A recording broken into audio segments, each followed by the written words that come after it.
Yo, alors maintenant, voilà. Ça fait un certain temps que j'avais pas fait de vidéo, ça veut pas dire pour autant que j'avais rien fait, même si c'est majoritairement ça. J'ai quand même fait un petit truc, c'est que j'ai commencé à préparer la nouvelle version du guide d'installation de Windows, qui va être du coup basé sur Windows 11, et qui a pour but de faire un truc un petit peu plus propre, un petit peu plus utile, et un petit peu plus accessible, y compris pour les gens qui savent pas trop utiliser un PC. Ça sera basé sur un site, sur le nom de domaine installerwindows.fr, qui ressemble un petit peu à un nom de domaine de virus, mais qu'en même temps je trouve très chouette. Donc ça sera basé sur un site, et il y aura un guide en version vidéo, avec plusieurs vidéos et un carrousel comme ça que vous pouvez utiliser et suivre. Et il y aura aussi un guide version texte, qui sera plus destiné aux gens un petit peu plus avec un meilleur niveau et qui n'ont pas forcément besoin de regarder une vidéo entière pour comprendre un truc. Voilà. Donc ça c'est ce que j'ai fait, ça devrait sortir bientôt. La seule chose qui manque principalement c'est ça. C'est la vidéo de compatibilité avec Windows 11, le TPM, le Secure Boot, tout ça, comment ça fonctionne. Mais attendez-vous à ce que, probablement dans les prochaines semaines, ça sorte. C'est déjà accessible, hein, vous pouvez déjà aller sur le site, vous pouvez déjà suivre les vidéos et regarder le guide. Si vous avez envie de le faire et de me donner du feedback, faites-le maintenant, c'est le bon moment. Voilà. Donc, à part ça, on va reprendre une Q&A assez classique, hein, donc ça va être l'épisode 9. Vous me posez vos questions dans les commentaires de cette vidéo-là, et puis j'y répondrai. Idéalement, j'aimerais bien en faire une toutes les 2 semaines. Dans les faits, je vais pas dire ça parce que je le tiendrai pas. Donc voilà. Premier commentaire, pour avoir testé Device Cleanup Tool, c'est très utile niveau latence, parce que sur un PC portable, j'ai gagné de la latence sur Fortnite quand je l'ai fait pour la première fois. Device Cleanup Tool, c'est quoi? C'est un logiciel qui va vous permettre, pas faire grand chose, mais en gros, si vous prenez votre gestionnaire de périphériques, vous avez des choses, par exemple là, si vous affichez les choses cachées, vous en avez qui sont un peu grisées comme ça. Ça correspond aux choses qui étaient connectées sur votre PC et que vous avez débranchées. Si vous débranchez votre clavier et que vous en branchez un autre, l'ancien il va rester en grisé. Et Device Cleanup Tool, ça permet de supprimer tous ces machins-là automatiquement, sans avoir à faire un clic droit machin sur chacun des périphériques. Qu'est-ce que ça change? Concrètement, rien. Cette personne dit avoir gagné de la latence, mais ça n'a pas été testé, c'est pas réaliste, il n'y a pas de test, ça vaut pas grand chose. Device Cleanup Tool, utilisez-le si vous voulez, mais ça fait rien, voilà. Mais ça fait rien de bien, ça fait rien de mal, donc faites-le si ça vous amuse. Voilà. Un petit tuto sur NetLimiter pourrait être intéressant. NetLimiter, c'est quoi? C'est un logiciel qui permet de regarder tout ce qui est sur votre PC, qu'est-ce qu'il consomme comme bande passante en téléchargement ou en upload, vers quel IP, etc. Et ça vous permet aussi, si vous le souhaitez, de déterminer des limites de téléchargement ou d'upload, au choix, par processus ou logiciel. C'est un logiciel qui est payant, hein, donc il y a une version de test, mais elle est limitée dans le temps, donc c'est pas forcément, voilà. Et puis, j'ai un peu du mal à voir l'intérêt de faire une vidéo tuto de ce truc-là, parce que c'est quelque chose qui est assez clair, et généralement, si vous en avez besoin, c'est que vous savez l'utiliser. Et en plus de ça, c'est vraiment simple. Admettons que vous en avez besoin pour bloquer l'utilisation d'Internet d'un logiciel, genre OneDrive, bah, il suffit de faire un clic droit dessus et puis de mettre la limite que vous voulez. C'est vraiment pas très compliqué. Un tuto sur ça, à mon avis, c'est pas très pertinent. Voilà. Concernant les BPC dans le panneau NVIDIA, est-ce qu'il y a un avantage à mettre sur 10 bits? Alors je pense, parce que sur cette preview là, je vois qu'on parle de bande passante, donc je suppose que ça a un rapport avec cette vidéo là, mais les BPC c'est quoi? Si je prends la nouvelle version de Microsoft Whiteboard qui est particulièrement pourrie, BPC, c'est pour bit per channel. En gros, c'est combien de bits on va utiliser combien de bits on va avoir disponible pour afficher les couleurs d'une image. Vous savez que dans un PC, une image, c'est composé de plein de petits pixels qui ont chacun une couleur, et en modifiant la couleur des pixels, on fait une image. Chacun de ces petits pixels, du coup, il doit avoir une couleur qui lui est propre. Et la couleur, pour la faire dans un PC, c'est chaque pixel est composé de 3 sous-pixels RGB, donc red, green, blue. RVB en français, rouge, vert, bleu. Je crois que c'est le nom officiel en français. Donc, pour chacun de ces channels-là, il va devoir avoir besoin de prendre une valeur. Par exemple, je dis je mets 2 de rouge, 0 de vert et 0 de bleu. Bah, ça va me faire un petit pixel qui est, hop, si j'arrive à avoir mon rouge, tout rouge.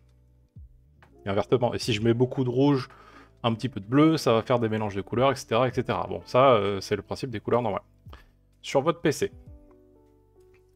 pour faire ces numéros-là, pour stocker ces numéros de couleurs, il y a plusieurs façons de faire.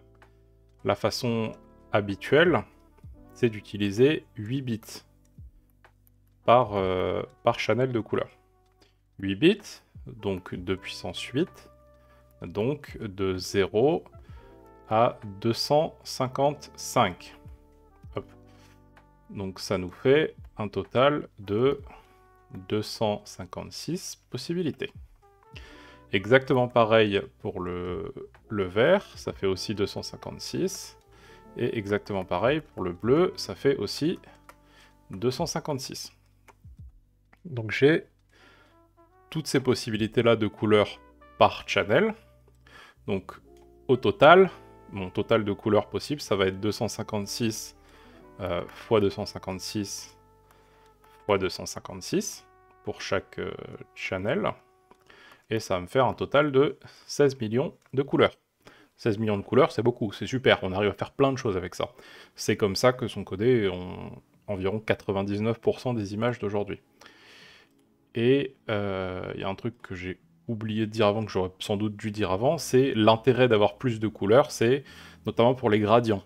Si vous voulez passer du bleu au noir, bah si vous avez que 16 couleurs disponibles, vous pouvez pas faire un truc doux. Si vous augmentez le nombre de couleurs, c'est plus doux, et si vous augmentez encore le nombre de couleurs, c'est encore plus doux. C'est à ça que ça sert d'augmenter le nombre de couleurs disponibles.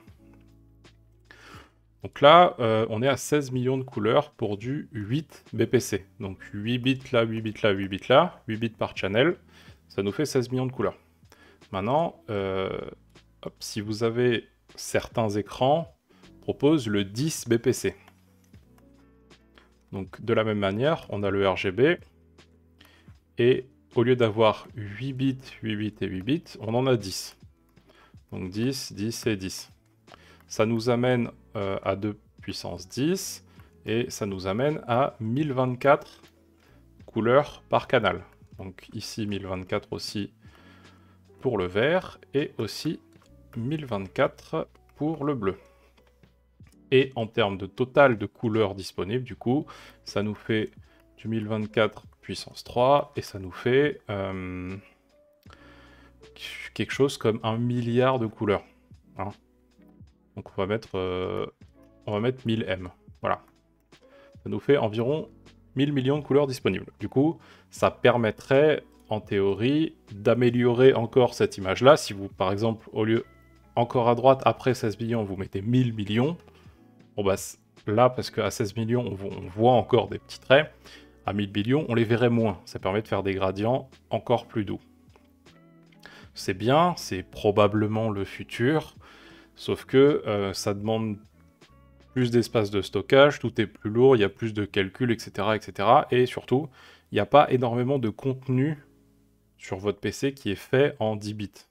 C'est-à-dire que tout ce que vous allez voir sur YouTube, sur Internet, etc., c'est des choses qui sont en 8 bits. Donc de toute façon, même si vous avez un écran 10 bits, dans la majorité des cas, ça va pas changer grand-chose. Ça va même rien changer. Bon. Maintenant, si vous l'avez, vous pouvez l'activer. Il n'y a aucun souci. Votre écran supporte le 10 bits, tant mieux, activez-le. Et puis, les rares fois où vous allez voir un truc en 10 bits, genre si vous regardez je sais pas moi, un film Netflix en HDR qui a été enregistré en 10 bits, et ben vous verrez plus de couleurs. Voilà. Sachant que, aussi, l'œil humain n'est pas forcément capable de voir la différence selon les images. Hein. Par exemple, sur cette image-là, bah vous la verrez, la différence entre 8 et 10 bits. Mais sur un film, c'est pas dit que vous allez être capable de voir la différence entre 8 et 10 bits. Voilà. Donc, est-ce qu'il y a un avantage? Oui. Est-ce qu'il est petit? Oui. Est-ce qu'il y a un désavantage? Non. Donc, vous pouvez le faire. Voilà. Je t'avais posé une question sur ce que fait la clé Regedit Win32 Priority Separation, mais j'ai pas répondu. Bon, d'accord. En gros, c'est une clé de registre de Windows. Je vais mettre tous les trucs comme ça, là je les mettrai dans la description de la vidéo, hein, si vous voulez les lire plus tard en détaillant. Mais en gros, cette clé de registre de Windows, elle va déterminer qui, entre votre processus principal et les processus qui sont en fond dans Windows, qui va avoir du temps de processeur, donc l'autorisation de calculer des choses, combien de temps, et est-ce que ce temps il sera fixé ou pas. En gros, vous mettez des choses au hasard, ça va faire des choses, là, dans la majorité des cas ça fera rien, et vous allez avoir l'impression que ça va mieux, et vous continuerez à mettre des valeurs au hasard.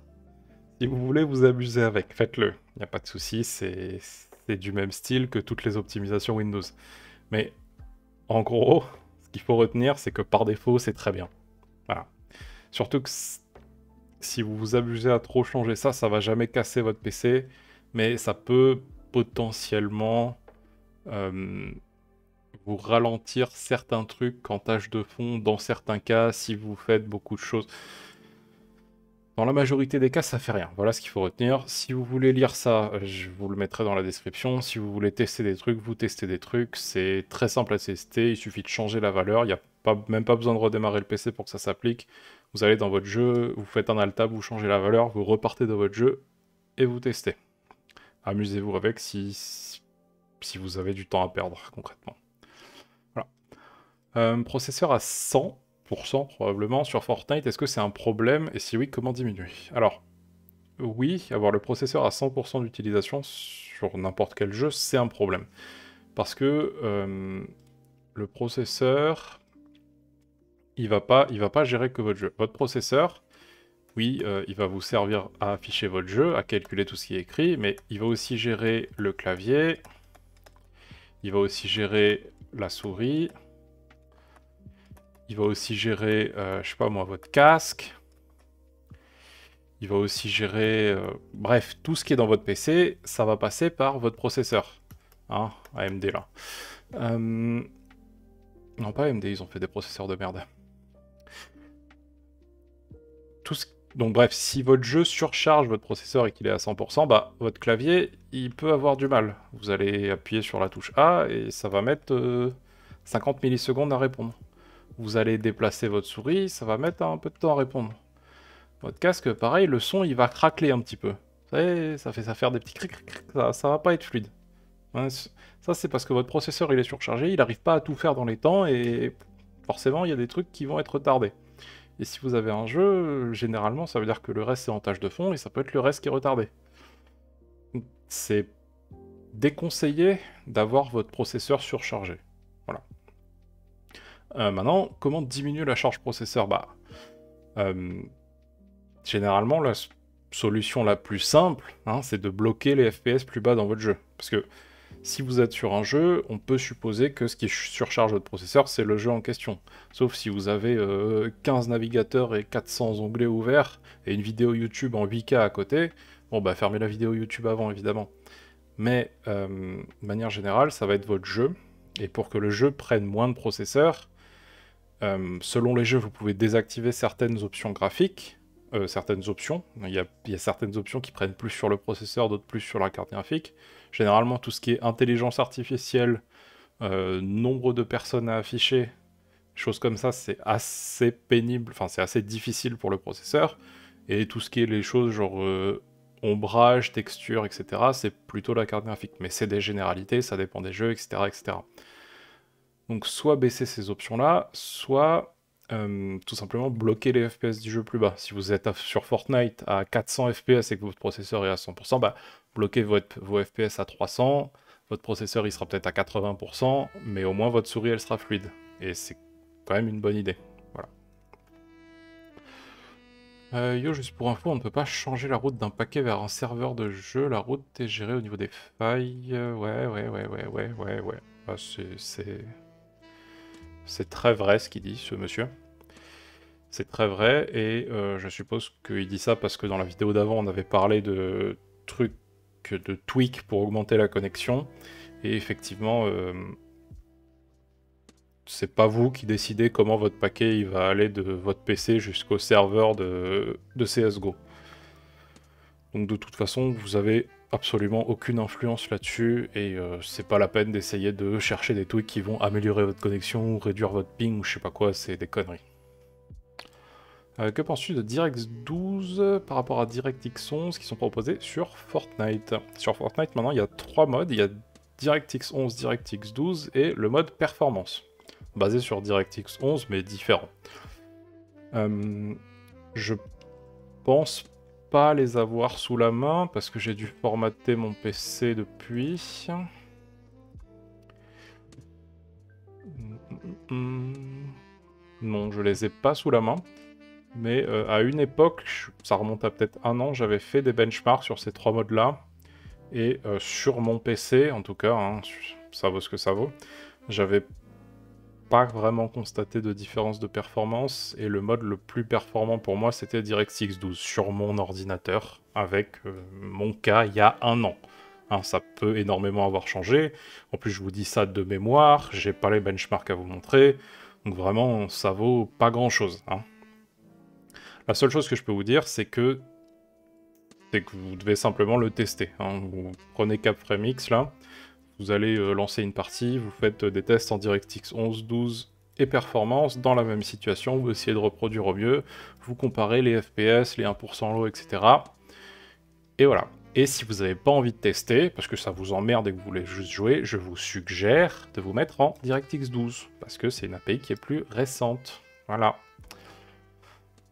Le mode mic USB, j'aimerais savoir si sur OBS tu appliquais des filtres pour améliorer la qualité du son, et si oui, lesquels? J'ai pas de filtre. Je pense que j'avais répondu à ça. Effectivement, j'ai pas de filtre. Hein. On peut ouvrir OBS là et puis regarder.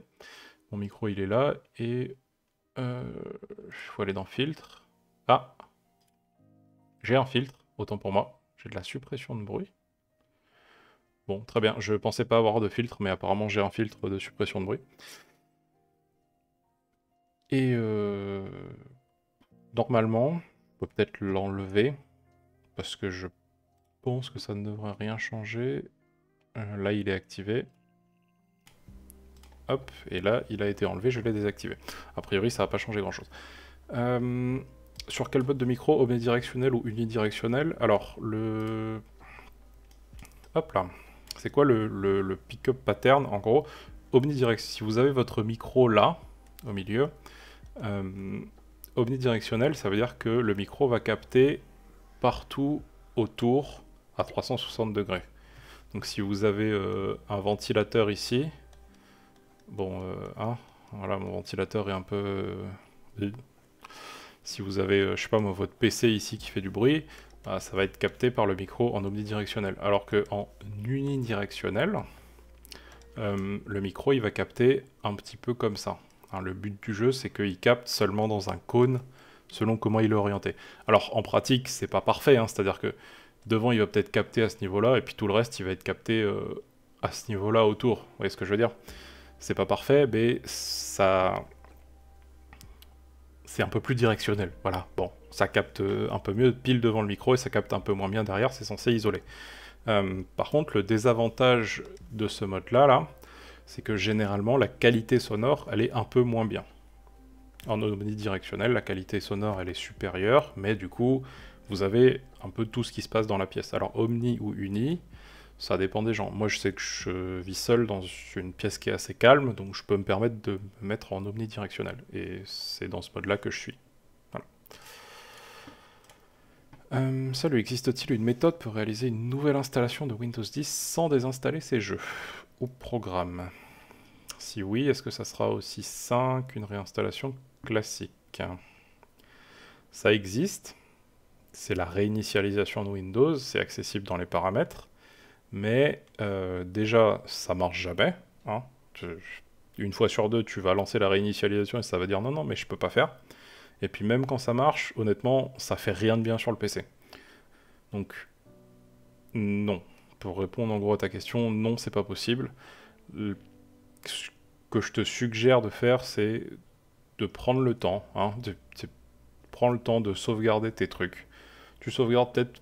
Imagine que tu as beaucoup de logiciels, c'est pas grave. Ta réinstallation, tu n'es pas obligé de la faire dans l'heure. Tu sauvegardes tes logiciels petit à petit, t'en fais 10 aujourd'hui, 10 demain, 20 le week-end. Et une fois que tu es prêt, une fois que tu as bien tout sauvegardé, que tu as tes réglages, moi généralement ce que je fais, c'est que je vais dans mes paramètres, je regarde mes logiciels, et puis j'y vais comme ça, logiciel par logiciel. Je me dis, ah, est-ce que ça, j'ai besoin de garder les paramètres? Non. Ah, est-ce que CSGO, j'ai besoin de garder les paramètres? Oui. Est-ce que Diablo, j'ai besoin de garder les paramètres? Non. Et comme ça, et petit à petit, je sauvegarde les paramètres de chaque logiciel. Si je sais pas faire, bah, je cherche sur internet comment faire, c'est jamais très compliqué. Et une fois que je suis arrivé en bas de ma liste de logiciels, bah là j'ai terminé, et je sais que j'ai bien tout backup, je suis prêt à réinstaller. Je sauvegarde aussi des documents, téléchargements, etc. Et puis hop, une fois que j'ai fait ça, je réinstalle. Voilà. Un problème, et je voudrais savoir si tu as un Twitter. Alors, est-ce que j'ai un Twitter? Oui. Est-ce que je réponds à mes DM sur Twitter? Pas trop. Généralement, si tu as un problème, tu poses la question sur Discord, et soit moi, soit quelqu'un d'autre te répondra probablement. Salut, j'ai une question par rapport au mode rendu performance sur Fortnite. Alors, j'en parlais juste avant. Ça dépend des PC, etc. Dans mon cas personnel, non, DX12 c'était mieux. Ça veut pas dire que ça sera mieux pour toi. Fais des tests. Et si t'as pas envie de faire des tests, mets DX12. J'aimerais connaître ton avis sur le DLSS, comment le régler, surtout pour les FPS. Alors le DLSS, ça se règle pas vraiment. Déjà, hein, c'est un truc qui doit être implémenté dans le jeu et c'est un paramètre du jeu. Et en gros, ce que ça fait, très très simplifié, hein, c'est que vous avez votre écran qui est en 1920 par 1080, on va dire, admettons, si vous avez un écran de cette résolution-là. Et le jeu du DLSS, c'est que plutôt que votre carte graphique, elle s'amuse à render votre jeu à tous ces pixels-là à chaque image, on va réduire la résolution de rendu. On va la passer en 720 par exemple, c'est-à-dire 1200 et quelques, je sais plus, x 720. Donc on a moins de pixels à calculer, c'est plus rapide, c'est super. Et ensuite, hop, on va utiliser un petit peu d'intelligence artificielle pour upscale cette image. Donc l'agrandir, mais sans recalculer tous les pixels, juste hop, on fait un petit peu de magie, on devine un petit peu à quoi il devrait ressembler. Et on remet l'image en 1920 par 1080. Mais du coup, ça aurait été plus rapide, parce que calculer les pixels là, puis faire un petit tour de passe-passe pour réaugmenter sa taille, c'est plus rapide que de calculer les pixels de toute l'image. Ça marche bien ou pas selon les jeux, voilà. Mais disons que c'est de mieux en mieux, et c'est probablement l'upscaling, ça s'appelle DLSS chez Nvidia, chez AMD ça s'appelle... Le nom m'échappe, mais ça existe aussi chez AMD, il y a aussi des implémentations open source, etc. Bon, pour l'instant c'est un peu la fiesta parce que c'est nouveau, mais probablement que d'ici 10 ans, il y aura une technologie d'upscaling qui sera utilisée par tout le monde, et idéalement qui sera utilisée pas que pour les jeux, mais aussi pour les vidéos, les films, etc. où ça sera quand même très très utile de pouvoir faire un upscaling de qualité sur des films qui sont potentiellement un peu vieux. Ça existe déjà pour la vidéo, hein, si vous prenez la majorité des télés, ont de l'upscaling intégré. Généralement c'est pas de très bonne qualité encore, parce que encore une fois c'est une technologie qui est encore assez récente, mais ça a de l'avenir. Voilà, ça va être bien. Bon, c'était pas vraiment la question. Comment le régler concrètement? Plus tu veux de FPS, plus tu baisses la qualité du DLSS, quoi. Généralement, il y a plusieurs réglages. Il y a faible qualité, moyenne qualité, haute qualité. Et en faible qualité, plus tu baisses le réglage, plus la résolution à laquelle la carte graphique dessine les pixels, elle est petite. Par exemple, en faible qualité, ça va peut-être être du 400p, en moyenne, ça va peut-être être du 800p, et en ultra, ça va peut-être être du 1200p. Donc si ta carte graphique est surchargée, bah, tu peux baisser la qualité du DLSS et ça va baisser l'utilisation de la carte graphique. Mais, comme l'algorithme d'upscaling, là, celui qui doit faire de la magie, quand il part de 400p, il a moins d'informations de base. Donc il va devoir plus de vider et ça pourra faire un truc qui est de moins bonne qualité que là... Qu'est-ce que j'ai fait? Que là où il a plus d'informations, il peut faire plus de choses, et là où il a encore plus d'informations, il peut encore mieux deviner. Voilà. Donc c'est un peu un échange entre ce que tu veux et ce que tu veux pas. 237 ou 240, ça change quoi au fond? Je suppose qu'on parle de G5. Il y a une vidéo dédiée sur ma chaîne sur la G5 que vous pouvez aller voir pour plus d'informations, mais en gros, quand vous activez la G5, il faut bloquer vos FPS un petit peu en dessous de la refresh rate de l'écran. Généralement, on conseille 3 FPS en dessous, parce que si vous la bloquez pile à 240, vous allez avoir des problèmes de V5, qui n'est pas la G5, qui est la V5, qui apporte de la latence. Donc pour réduire la latence, on baisse un petit peu en dessous. Voilà, salut. Est-ce qu'il y a vraiment une différence en termes d'FPS entre le mode plein écran et le mode plein écran fenêtré?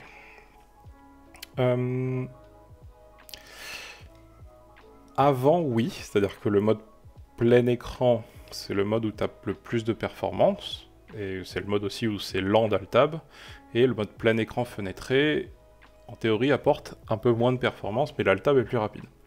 Il y a un article de Microsoft, là, qui date de 2019, mais qui est quand même encore valide, qui parle un petit peu de ça, du mode plein écran fenêtré, et des optimisations plein écran de Windows. Les optimisations plein écran de Windows 10 et 11, c'est justement du code qui permet d'avoir les performances du mode plein écran avec les avantages du mode plein écran fenêtré, comme l'altab rapide, la possibilité d'afficher des choses par-dessus, etc. Ça marche de mieux en mieux, c'est sorti il me semble en 2017 ou 2018. Ça fait que ça s'améliorait depuis, et en 2022 maintenant ça marche extrêmement bien. Et j'ai presque envie de dire que sur la majorité des jeux, il n'y aura pas de différence de performance entre le plein écran et le plein écran fenêtré. C'est pas forcément le cas, il peut y avoir des exceptions, mais de manière générale, si vous voulez vous mettre en plein écran fenêtré parce que c'est quand même extrêmement plus pratique, vous sacrifiez généralement rien, et même quand vous sacrifiez des choses, vous sacrifiez pas grand chose. Est-ce que tu as un Discord? J'ai pas de Discord à moi, parce que j'ai pas vraiment envie de faire de l'administratif. Je traîne souvent sur le Discord d'entraide informatique, vous pouvez y accéder en tapant... Ah, il n'y a pas l'URL, mais c'est discord.gg/informatique simplement. Je traîne... oups. Je traîne souvent ici. Et bah, voilà, c'est tout. J'ai acheté récemment un écran sous 65 Hz, j'ai 0 ghosting, incroyable. Je n'ai pas activé le LMB car je veux avoir le moins de latence possible. Ok, est-ce que c'est worth de l'activer sachant que j'ai pas la Free 5 et que je suis en DisplayPort? DisplayPort ou HDMI, ça change pas grand chose. La seule chose que ça change, c'est que Nvidia bloque la possibilité d'activer le G5 en HDMI sur certains écrans sans raison, juste pour le fun. Bref. Le LMB, c'est une technologie qui permet d'activer la G5 et le Motion Blur Reduction en même temps. La G5, c'est quoi? C'est une technologie qui permet d'éviter le tearing. Il y a une vidéo sur ma chaîne dédiée à ça si vous voulez plus de détails. Et le Motion Blur Reduction, c'est une autre technologie qui permet en gros de faire clignoter l'écran pour réduire le flou de mouvement. Vous le voyez pas le clignotement, hein, c'est beaucoup trop rapide pour qu'on le voit. Généralement, c'est des technologies qui ne sont pas compatibles l'une avec l'autre. Le LMB d'Asus permet d'activer les deux technologies en même temps pour, en théorie, avoir la meilleure qualité d'image et de jeu possible. La G5, ça ajoute un tout petit peu de latence. On est dans l'ordre de la milliseconde, c'est-à-dire sur votre PC, au lieu d'avoir 20 millisecondes, vous aurez 21 millisecondes. C'est complètement invisible. Et le Motion Blur Reduction devrait pas ajouter de latence. Ça dépend, parce que c'est une technologie d'écran, donc ça dépend de l'implémentation des écrans, mais généralement, on considère que ça ajoute pas du tout de latence. Voilà. Est-ce que dans ton cas, c'est worth de l'activer? Si tu n'utilises pas la FreeSync ou la G5, non. À mon avis, non. Voilà. Yo, un mec a dit ça. Toutes les alimentations modulaires sont des jouets pour geeks qui ne connaissent rien en électricité. D'accord. Bon, soit. Primo, les connecteurs sont en Zamac. Très mauvaise conductivité tenue en chaleur. Ce qui amène avec le temps des mauvais contacts et baisse de tension. D'accord. L'augmentation de prix est injustifiée au regard de la qualité. Si on avait des contacts plaqués or. Blablabla. Les boîtiers, compartiments de rangement plus justifiés. Sur un Cray, par exemple, les câbles sont calculés au plus court et soudés avec de l'argent. Ok.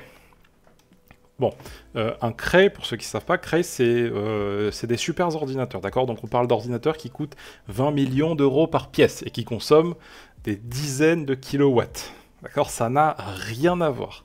C'est comme si on disait, ouais, mais regarde, dans l'avion, là-haut, j'ai un gilet de sauvetage, et puis moi, sur mon vélo, j'ai pas de gilet de sauvetage. Alors c'est vraiment n'importe quoi. Ça n'a rien à voir. C'est vraiment pas une comparaison. Cette ligne-là, on s'en fout. Ah non, les connecteurs sont en Zamac, donc très mauvaise conductivité tenue en chaleur. Ça dépend. Juste, ça dépend des alimentations, c'est pas forcément le cas tout le temps. Ensuite, même quand c'est le cas, les connecteurs...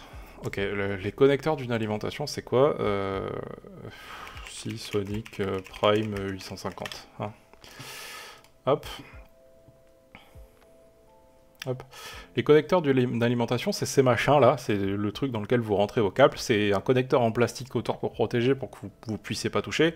Et à l'intérieur, il y a du métal. Et le métal rentre dans le métal et ça fait une connexion électrique pour connecter votre alimentation à votre carte mère et votre carte graphique. Effectivement, si le contact entre le métal et le métal, il n'est pas bon, ça augmente une conductivité qui est faible, donc ça augmente la résistance, et en augmentant la résistance, ça augmente la chaleur, et ça augmente aussi la chute de tension.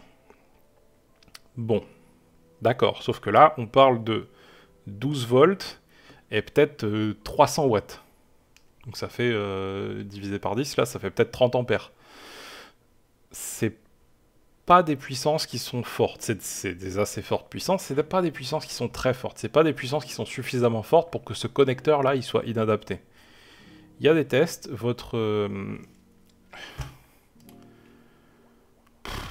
c'est un peu compliqué, j'ai pas vraiment... Il faudrait que je prépare des choses, etc. pour bien expliquer, mais en gros c'est n'importe quoi, voilà. Il y a du dimensionnement qui est fait, les connecteurs sont parfaitement adaptés à la puissance qui passe dedans. Voilà.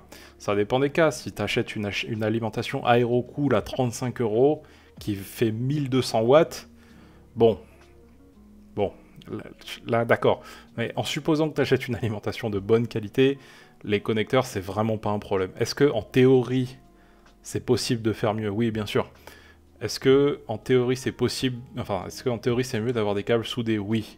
Est-ce que ça change quelque chose dans cette utilisation-là? Vraiment pas. Que penses-tu de Solotech? Alors Solotech, je connais pas. Du coup, je suis parti sur la chaîne YouTube. Et, important, avant que je commence, je vais dire des trucs. Ça sera pas forcément positif. À aucun moment, je ne critique la personne, d'accord? Il est probablement très sympathique. Ok? Et c'est pas parce que je dis quelque chose qui est négatif qu'il faut dire ah, il est bête ou je sais pas quoi, et qu'il faut aller lui dire en lui mettant des commentaires ah, puis oui, il a dit blablabla. Non. C'est un avis que j'ai sur le contenu, pas sur la personne. Ok? Et quel que soit l'avis sur le contenu, c'est important de respecter la personne. Vous êtes... hein? Tenez-vous. Donc la première chose que j'ai fait, j'ai cliqué sur la première vidéo du coup, j'ai déroulé la description, et j'ai vu cette vidéo est sponsorisée. Du coup, ça compte pas comme une vidéo, c'est de la pub. Donc cette vidéo ne compte pas. J'ai fait pareil pour cette vidéo d'écran là, dans la description c'est aussi écrit que c'est aussi sponsorisé, c'est aussi de la pub. Du coup, je suis parti sur celle-là. Celle-là est pas écrit nulle part qu'elle est sponsorisée. C'est écrit même qu'elle n'est pas sponsorisée. Du coup, là, c'est pas de la pub, et là, on est sur du vrai contenu qui n'est pas de la pub de 8 minutes. C'est une vidéo bon plan gamer, là, des French Days. Oui. J'ai pas regardé toute la vidéo, hein, je me suis arrêté à ce truc-là. On parle d'un PC avec un 5800X, une 3060, 16 Go de RAM, prix 2000 € avant promo et prix après réduction 1500 €. C'est des prix qui sont délirants. Hein. C'est n'importe quoi, ce PC il pue la merde. Et ce youtubeur dit que ce PC est bien. C'est pas... Comment tourner ça? Bon, déjà, je vais prouver ce que je dis. Hein. Je vais pas juste dire que ce PC c'est de la merde sans justification. Donc on va faire mieux. On va faire un PC du coup qui est mieux que ça, à un meilleur prix que ça. D'accord? On va le faire sur le Configomatic de Top Achat parce que c'est plus facile pour moi. Donc là, on est sur un 5800X, une 3060, 16 Go de RAM, un SSD, un HDD de 2 Tera et du Wi-Fi. Alors, je pense qu'il y a même moyen de faire un peu mieux. En prenant un CPU plus puissant, une carte mère adaptée, une B660 là, yep, celle-là. 16 Go de RAM, 3000 mégas transferts par seconde, hop. Ça, G-Skill, c'est super. La carte graphique, c'était une 3060, il me semble. Hop, le SSD M2, on va prendre un 980, qui est probablement de bien meilleure qualité que ce qu'il y a là-dedans, hein, parce qu'il n'y a pas de... Bon, j'ai pas précisé, mais je fais une config avec tous les composants de bonne qualité, moi, et pas juste le processeur et la carte graphique. Il y avait un disque dur de 2 Tera, il me semble. Plutôt là, du coup. Yep. Ah, il y avait du Wi-Fi. Bah, c'est pas grave, on va rajouter du Wi-Fi. Je veux pas entendre après, mais regarde, là il y avait du Wi-Fi, toi t'en as pas. J'ai pris la version Wi-Fi de la carte.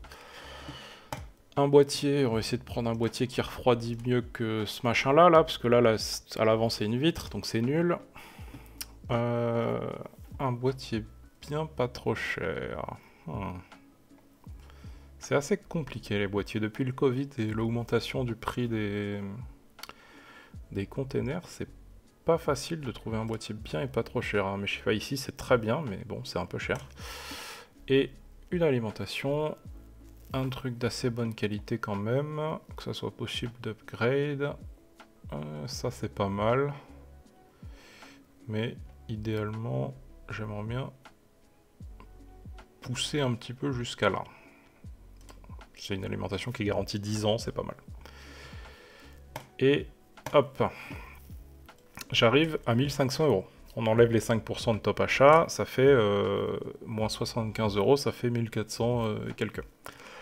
Sachant que j'ai un meilleur processeur et j'ai une carte graphique qui est équivalente. Mais si je mets... Combien ça coûte ça? Hop. Si je mets une 6700... là, avec le code de top achat, je reviens moins cher que ce PC-là. Et j'ai un meilleur processeur, une meilleure carte mère, de la RAM équivalente, une meilleure carte graphique, un SSD qui est meilleur, un boîtier qui est meilleur et une alimentation qui est meilleure. Et c'est monté par top achat. Voilà. Ce truc-là, là, c'est pas un bon plan. C'est pas une promo, c'est de la merde. Ok. Juste en basant là-dessus, là, juste sur ces 3 vidéos-là, ce truc GoviGlide, c'est de la pub aussi. Acheter le PC moins cher gamer, enfin, bon bref, pour moi c'est pas un youtubeur tech de qualité. Voilà, c'est quelqu'un qui fait de la pub sur YouTube, ce qui est tout à fait viable, hein. Je suppose qu'il fait une belle quantité d'argent là-dessus et je suis très content pour lui. C'est juste pas quelque chose qui m'attire moi et pas quelque chose qui est intéressant techniquement. Voilà. Mais je répète quand même, c'est le contenu, c'est pas la personne. Merci de ne pas aller lui dire quoi que ce soit, qu'il est nul ou je sais pas quoi. C'est pas la peine, ça sert à rien. Peux-tu remettre le lien de ton Discord? Discord/gg/informatique. C'est pas le mien, c'est juste là-bas que je traîne. Quel est le meilleur navigateur selon toi? Franchement, ils sont tous pareils. Voilà. Il n'y en a pas un qui est plus performant que l'autre, il n'y en a pas un qui prend moins de RAM que l'autre. Prends celui où les fonctionnalités te semblent cool. Voilà. C'est juste ça, franchement. Moi, j'utilise Edge parce que j'ai essayé un jour et j'ai jamais changé. C'est correct. J'ai utilisé Chrome aussi, j'ai utilisé Firefox. Probablement qu'en 2023, avec le manifeste V3 qui va sortir, qui va réduire les possibilités d'utiliser des bloqueurs de publicité sur Chrome et tout ce qui utilise Chromium, c'est-à-dire Edge et beaucoup de choses, ça va changer. Probablement qu'à ce moment-là, je repasserai sur Firefox, mais il y a encore quelques mois pour voir venir. Voilà. Un joueur ProCS a dit ça un jour sur Twitter, vrai ou faux? Qu'est-ce qu'il a dit? Qu'est-ce qu'il a dit, Tariq? FPS Stability from Disabling via Regedit. Ouais. Le game DVR, c'est quoi? C'est une option de Windows qui permet d'enregistrer les jeux. Un peu comme Shadowplay, enfin, pas Shadowplay, ouais, le truc de Nvidia qui permet d'enregistrer là. Est-ce que ça prend des performances? Ça dépend des PC. Sur certains PC, oui, sur d'autres PC, non. Est-ce que ça casse quelque chose de le désactiver? Non. Est-ce que vous pouvez le désactiver si vous voulez? Oui, c'est pas... Moi, je le désactive sur mon PC. Pas vraiment parce que ça fait gagner des performances, juste parce que c'est quelque chose dont je me sers pas. Donc, un peu par philosophie, si je m'en sers pas, je le désactive, quoi. Oui, c'est un peu exagéré, mais c'est vrai, vous pouvez suivre ça, c'est pas gênant. C'est quoi ta musique de fond? Je pense que c'est ça. En tout cas, maintenant je sais que c'est ça. Est-ce que c'était encore ça il y a 2 ans? Probablement. Voilà. C'est aussi sur YouTube, c'est un truc sur YouTube qui est très connu. Le DLSS ajoute-t-il de la latence? Non. Le DLSS n'ajoute pas de latence. Tu pourrais faire une vidéo sur les chutes de FPS. C'est difficile, et voir les façons de régler ce problème. C'est difficile de faire une vidéo sur les chutes de FPS parce que ça peut provenir de tellement de choses sur le PC. Il y a des centaines et des centaines de possibilités. C'est pas facile de faire, c'est même impossible de faire une vidéo sur les chutes de FPS et de dire ouais, cette vidéo-là va régler tes chutes de FPS. Le mieux que je pourrais faire, c'est voilà, les causes fréquentes et les solutions potentielles que vous pouvez essayer. Mais est-ce que ça va marcher pour toi spécifiquement? Pas sûr, peut-être. Que penses-tu de Anga TV?